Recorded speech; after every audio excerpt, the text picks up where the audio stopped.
5 సార్లు ఎమ్మెల్యే, ఒకసారి మంత్రి, ఏ పార్టీలో చేరినా సెపరేట్ క్యాడర్ కలిగి ఉండే లీడర్. అందుకే పార్టీలకు అతీతంగా ఆయనకు ప్రత్యేక గుర్తింపే ఉండేది.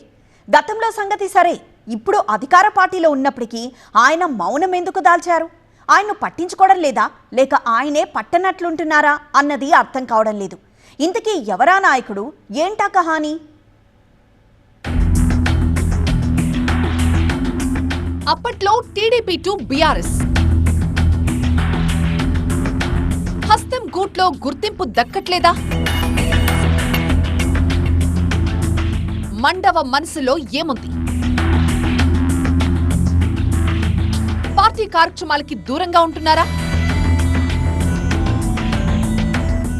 నిజామాబాద్ జిల్లా రాజకీయాల్లో పెద్దగా పరిచయం అక్కర్లేని నాయకుడు మండవ వెంకటేశ్వరరావు. ఆయన ప్రాతినిధ్యం వహించింది డిచ్పల్లి నుంచి అయినా జిల్లా వ్యాప్తంగా మంచి గుర్తింపు తెచ్చుకున్నారు. జిల్లాలో అత్యధిక సంఖ్యలో ఉండే సెటిలర్లకు అండగా ఉంటూ ఆ వర్గం అభిమానాన్ని చూరగొన్నారు. అందుకే 5 సార్లు ఎమ్మెల్యేగా గెలిచారు. ఉమ్మడి ఏపీకి మంత్రిగానూ పనిచేశారు.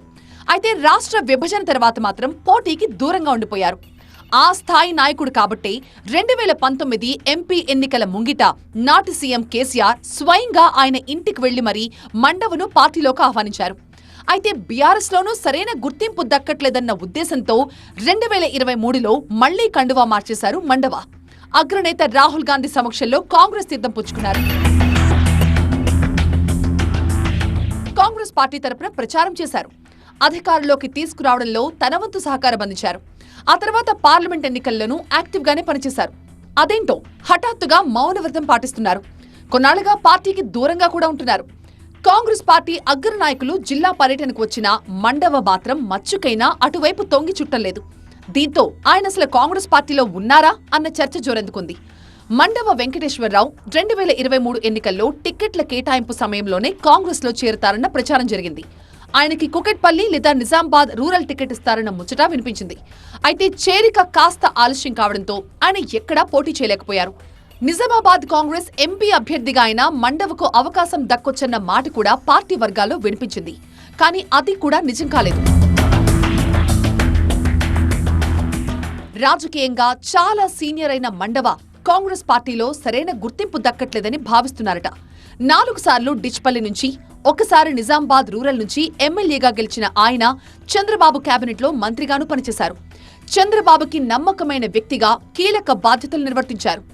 సెటిలర్స్ లో మంచి పట్టున్న మండవతో నిజామాబాద్ రూరల్లో అధికంగా ఆ ఓటర్ల నుంచి మద్దతు దక్కుతుందని కాంగ్రెస్ భావించింది.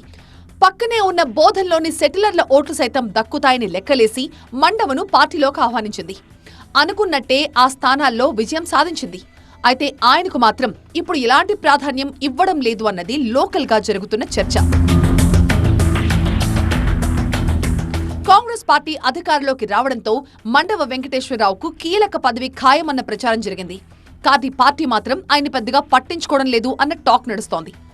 మండవ మనసు కలత చెందిందని, ఆయన అలకబూనారని రకరకాలుగా పొలిటికల్ గాసిప్స్ వినిపిస్తున్నాయి.